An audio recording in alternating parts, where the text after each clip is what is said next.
of the vineyard workers, this parable that Jesus told his disciples.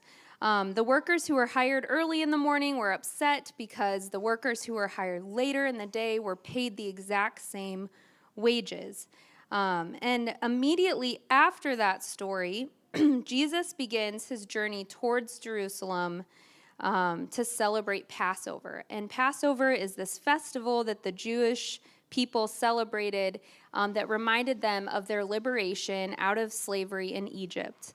It was this huge celebration. There's so many rich traditions. It's still celebrated today. And Jesus was journeying to Jerusalem for this festival.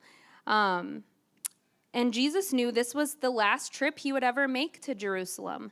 He directly tells his disciples exactly what's going to happen, that he will be delivered over to the priests, that they will condemn him to death, he will be crucified and buried, but on the third day he will be raised to life. So talk about some major spoiler alerts. He's just laying it all out there for him. He lays down all parables, allegories, symbolism aside, which is so funny because he loves to tell these nitty-gritty stories all the time. He lays all of that aside, and he pulls his closest 12 friends aside and tells them exactly what's going to happen, that he's going to Jerusalem to die. So that's where we're kind of picking up in our story today. And Matthew gives us these two stories side by side. Each of them are about two men that request something of Jesus.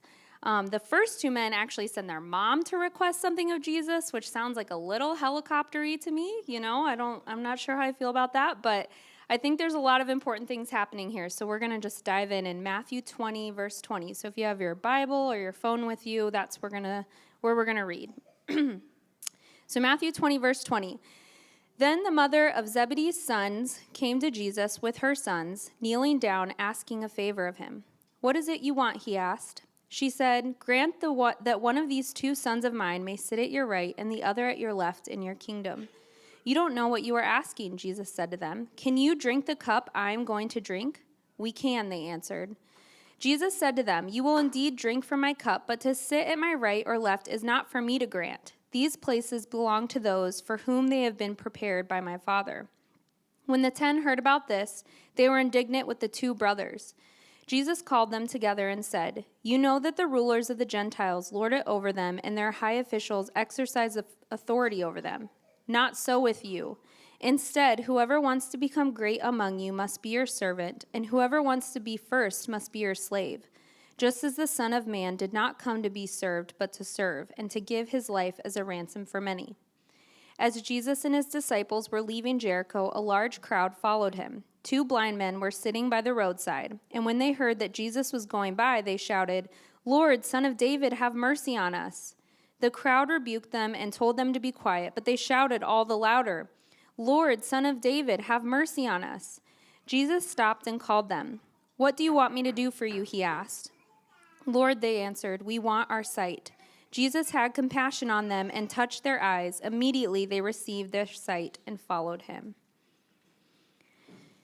So Jesus bluntly announces his death, and in walks the mother of, we hear the sons of Zebedee, which that we learn from earlier passages. This is James and John, 2 of his closest friends.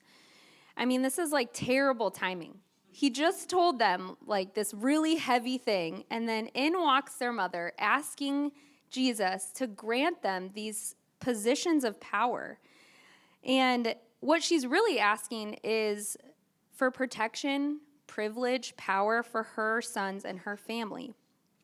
Now, even though Jesus has spent the last 3 years with his disciples and all of Israel telling them exactly what his kingdom would be like, they still believed or really hoped that Jesus was coming to sit on a literal throne in Jerusalem. They were hoping that Jesus, the promised Messiah, came to turn over the oppressive Roman Empire and that he would take over Israel again, and whether it was through a rebellion or other means of force, that he would reestablish the security and prosperity of Israel. The fact that the mom of these 2 disciples, who would have been someone who followed their journey very closely, again, she's a little helicopter-y, The fact that she asked this question shows that they still were not quite getting Jesus' message of what it meant to be in his kingdom.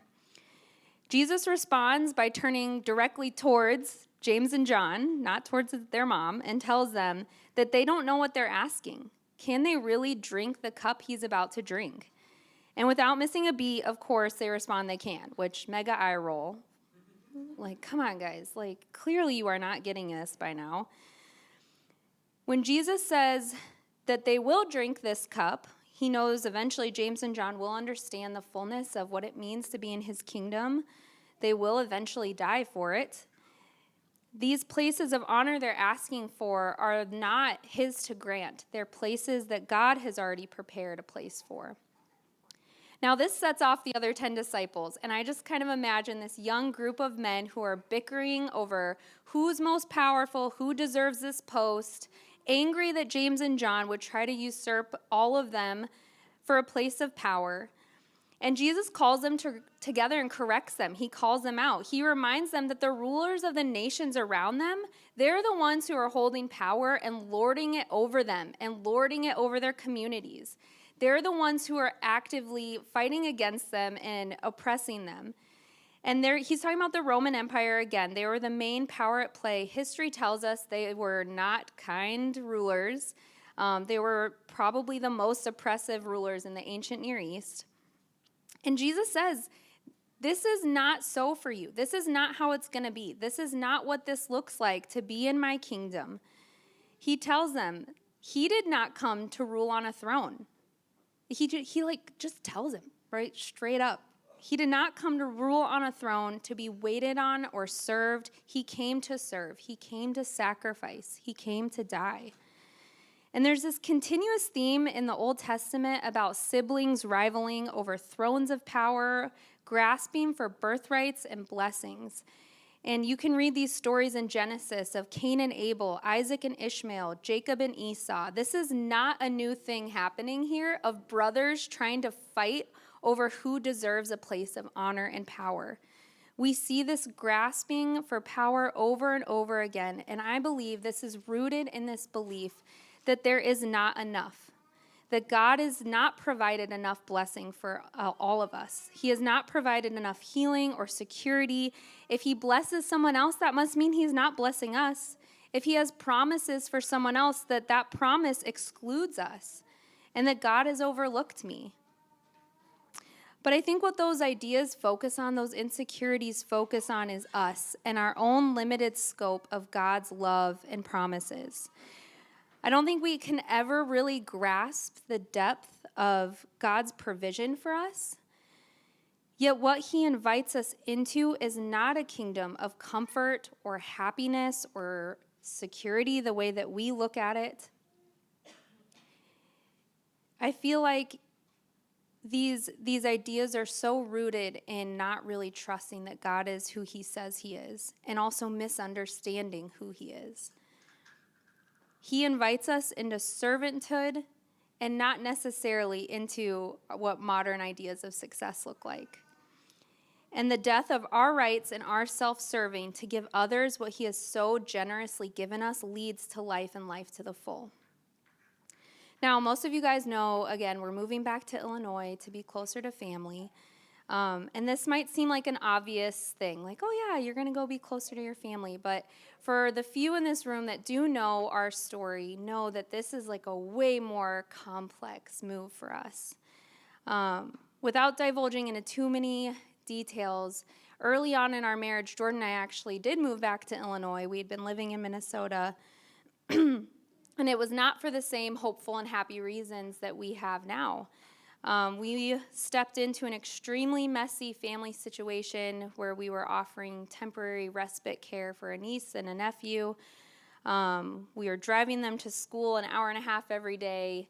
We were living paycheck to paycheck. We were having to be super mindful of schedules and guidelines to help keep them safe, all the while living in my parents' basement. No full-time jobs. And again, like just a very unhappy situation. 2 years later, we moved back to Minnesota, and in a way, it was trying to find our own version of respite, trying to heal, trying to reestablish community, to reestablish careers, to build a family. But somehow in the last 6 years, as much as we've loved what we have here, we know that like our roots are not deep in Minnesota soil. We've kind of always felt that pull back to Illinois. And when we started feeling God inviting us back to this place that's very uncertain and we felt very uneasy about it, we also were reminded over the years how we've seen God offer so much transforming restoration to our family and to that situation. And something that felt so overwhelmingly impossible, we've seen only God do what only a God who loves and cares unconditionally can do. And now he's inviting our family to be a part of something, to grow in this new community of family and to be a part of his restorative work with them. So let me be clear. This is not like a higher calling story because, TBD. We don't really know what's going to happen here, but we're going for it. But I wanted to share this because as much as we really don't want to face it, sometimes God calls us to really hard things. Sometimes he asks us to let go, to serve, to set aside our preferences or even our rights. And when we say yes to him, we're not only saying yes to a very upside down kingdom where the least is the greatest, but we are also saying no to 1,000 other things. And it's hard to face the message of the gospel that sometimes when it can be so full of grace and hope and love, but also sacrifice. So why say yes? If it's so hard, if this invitation to live like Jesus requires us to die to so many things, why say yes to it? Well, earlier I said that in this passage, there's 2 stories. And the second one is about 2 other men requesting something of Jesus. And they're 2 blind men that call out to Jesus in this crowd. And he asks them, "What do you want from me?" Like it's not obvious. Like, what do you think they want? But really, they could have asked for anything. They could have asked for money. They could have asked for power like James and John. They could have asked for the destruction of all those enemies that I'm sure they had who taunted them and who defiled their names and the names of their families. But they respond simply, "Lord, we want our sight." And Jesus immediately responds with compassion on them, like without hesitation. Could these men be the type of people that God has prepared a place for next to him? The people who would have been left out of their communities, maybe their fellow Israelites thought that these men were somehow deserving of their disposition. At the time, it was really a common belief that if you had a physical disability or infirmity, that was a punishment for some sin, whether it was a family sin down the line or your sin. And Jesus just instantly flips that theology on its head. He doesn't address the why or the how. He just makes a way for them to see again. In Jesus' kingdom, he takes all our ideas of leadership and security and safety, and he flips them upside down. And he says in his kingdom, the least is the greatest. The seats of honor are reserved for those who are humble, the weak, the servant, the slave, the poor, the meek. Just like in our story last week about the vineyard workers, anyone who says yes to him can work alongside him in his kingdom. Even the straggler, the struggling, the sightless, he invites us into a new way of seeing the world when we say yes to him. He rules in a kingdom where everyone has a seat at his table. And for those who are willing to seek him, no matter what has happened in their past, no matter what they bring to the table, as long as we're willing to serve him, to give of ourselves the way he's so generously given to us. And he tells us that when we are willing to let go of ourselves and embrace him, we will find life. So why say yes to him when it's so hard? When there's so much death and sorrow and sacrifice? Because we won't truly know living until we do. And when you taste life with him, I promise you, you will never be satisfied with anything else. And I feel like when we understand that Jesus' kingdom is this upside down reality, it shifts the way that we see the world.